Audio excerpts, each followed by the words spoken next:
নমস্কার সবাইকে, প্রশান্ত পাল আর্ট গ্যালারিতে সবাইকে স্বাগত। আজকে যে ডাইসগুলোকে আপনারা দেখতে পাচ্ছেন, এই ডাইসগুলো এখন প্যাকিং হবে এবং প্যাকিংয়ের পর ডাইসগুলো যাবে সুদূর প্রসারী আমেরিকাতে। ওখান থেকেই এই ডাইসগুলো অর্ডার করা হয়েছে। তো অর্ডার করা হয়েছিল মোটামুটি আরও 1 মাস আগে। সবই নতুন তৈরি করতে দিয়েছিল, ছবি দিয়েছিল, সেই ছবি দেখে দেখে আপনার ছবির মতনই তৈরি করা এগুলো। তো এগুলো প্যাকিং হচ্ছে, এগুলো আজ হচ্ছে কুরিয়ারে যাবে আমেরিকা যাওয়ার জন্য। তো মালগুলোকে যথেষ্ট সেফটি করে পাঠানো হয়, সবাইকে যেমন পাঠানো হয় এটাও সেরকমই একেবারে পুরো সেফটি আকারে পাঠানো হবে। বাবল র্যাপ দিয়ে, আপনার শোলা দিয়ে, বিচুলি দিয়ে পুরো আকারে, যেহেতু অনেকটা দূর যাবে জিনিসটা, সেহেতু ভালো করে প্যাকিং করাটাই বাঞ্ছনীয়। আর ডাইসগুলো পুরো সঠিকভাবে পৌঁছে যাওয়ার পর ওনাকে আমি বলে রাখবো যে আনবক্সিং একটা ভিডিও করতে, যে ডাইসগুলো সঠিকভাবে গেল কিনা, কোনো ক্ষতি হলো কিনা।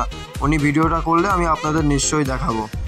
উনি আমাকে ফোনে বলেছিল যে 2টো চেয়ারই কাঠি দিয়ে দিতে, যেহেতু উনি নিজেই ঠাকুরটা বানায়।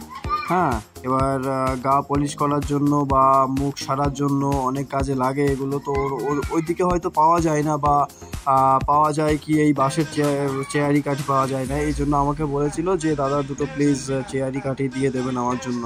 তো আমি ওনার জন্য 2টো চেয়ারি কাঠি দিয়ে দিলাম। এবার দেখুন ওনার বিলটাও এর ভিতরে দিয়ে দিলাম।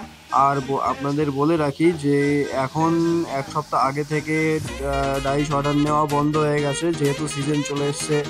এখন আর ডাইস অর্ডার নিলেও আপনাদের পুজোর আগে দিতে পারবো না, কারণ যা অর্ডার আছে সেগুলো আমার করতে করতে পুজো চলে আসবে। আপনারা যা অর্ডার দেবেন আবার পুজোর পরে সব কিছু অ্যাভেলেবেল পাওয়া যাবে। এবং আরও নতুন নতুন কালেকশান আসতে চলেছে, সেগুলো পুজোর পরেই আমি পাবলিশ করব। আপনারা পুজোর পরে কন্ট্যাক্ট করে আমার থেকে নতুন কালেকশানগুলো নিতে পারবেন।